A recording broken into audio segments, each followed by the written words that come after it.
नौ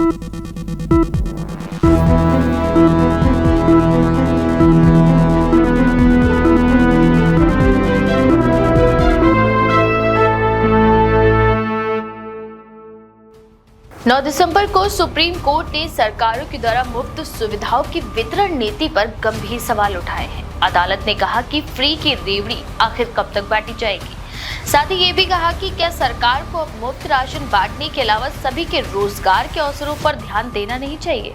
justice Suryakant और justice Manmohan की bench ने केंद्र सरकार से प्रवासी श्रमिकों के रोजगार के अवसर पर ध्यान केंद्रित करते हुए ये सवाल उठाए हैं।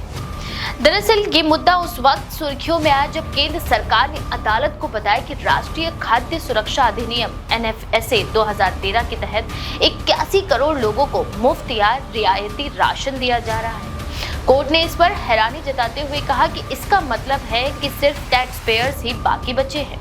कोर्ट ने सवाल करते हुए कहा कि देश में मुफ्त राशन की व्यवस्था कब तक जारी रहेगी और क्या इन हालातों में रोजगार के अवसर प्रदान करने के लिए किसी भी तरह की योजनाएं सरकार के द्वारा बनाई जा रही हैं जिससे लोग आत्मनिर्भर बन सकें। ये टिप्पणी प्रवासी श्रमिकों के मुद्दों को लेकर सामने आई है जो खास तौर पर महामारी के दौरान बेरोजगारी और भुखमरी के कारण मुश्किलों का सामना कर रहे थे। सुप्रीम कोर्ट ने यह भी ध्यान दिलाया कि सरकारी योजनाओं में रोजगार सृजन को बढ़ावा दिया जाना चाहिए ताकि लोग केवल सरकारी सहायता पर ही निर्भर न रहे बल्कि रोजगार और आय के माध्यम से अपनी जीविका को बेहतर बना सकें।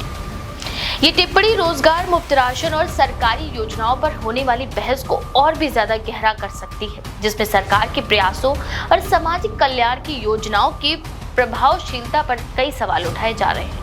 वहीं प्रवासी मजदूरों से जुड़े वकील प्रशांत भूषण ने ई श्रमिक पोर्टल पर पंजीकृत मजदूरों को मुफ्त राशन देने की मांग की थी। इस पर सुप्रीम कोर्ट ने प्रतिक्रिया दी और कहा कि मुफ्त राशन कुछ समय तक राहत पहुंचा सकता है, लेकिन इसके बजाय हमें इन मजदूरों के लिए रोजगार के अवसर पैदा करने चाहिए और उनकी क्षमता को बढ़ाने पर ध्यान केंद्रित करना चाहिए। साथ ही जनगणना पर आधारित मुद्दों को लेकर वकील प्रशांत भूषण ने कहा कि केंद्र अभी भी 2011 की जनगणना के नंबर ऑफ काउंटिंग पर ही चल रही है, जबकि 2021 की जनगणना होनी चाहिए थी, जिससे प्रवासी मजदूरों की संख्या और उनकी असल जरूरतों का पता लगाया जा सके। हालांकि सुप्रीम कोर्ट ने इस मुद्दे पर कहा, हम केंद्र और राज्यों के बीच मतभेद नहीं पैदा करना चाहते, क्योंकि ऐसा करने से हालात और भी ज्यादा गंभीर हो जाएंगे। वहीं सुप्रीम कोर्ट ने इस पर अपने अंतरिम निर्देश देते हुए आदेश दिए हैं कि वे प्रवासी मजदूरों के लिए राशन कार्ड जारी करने की प्रक्रिया को तेजी से पूरा करें, जिससे मजदूरों को केंद्र से मुफ्त राशन योजनाओं का लाभ मिल सके।